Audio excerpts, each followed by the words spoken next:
जो इच्छा भक्त की होती है भगवान उसे हमेशा पूर्ण करते हैं।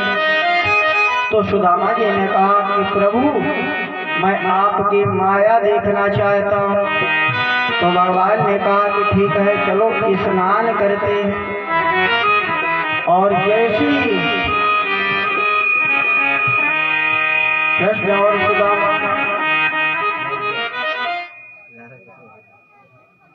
सुदामा जी ने डुबकी लगाई है तो उसी क्षण भगवान ने माया का पर्दा कर दिया। तो सुदामा जी यहाँ तो डुबकी लगाए हुए और भक्तों वहां सुदामा की जब आंखें खुली हैं तो सुदामा ने अपने आप को पाया है कि मैं एक बड़े ही दिव्य नगर में आ गया हूँ और यहाँ उस राजा की बेटी का स्वयंवर चल रहा है। तो सुदामा को बड़े सम्मान से राजन ने बिठाला है और कहा कि ब्राह्मण देव आप मेरी पुत्री से विवाह कर लीजिए। और भगवान की माया का चक्कर है भैया।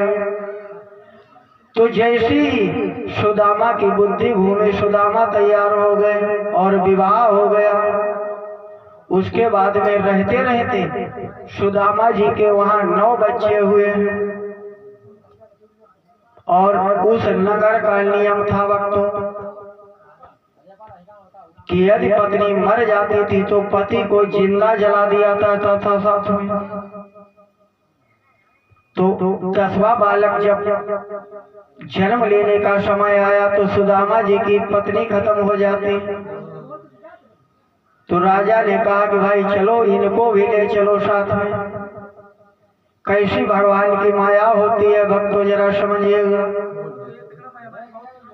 तो सुदामा जी को भी ले जाकर उसी चिता पे बांध कर रख दिया गया।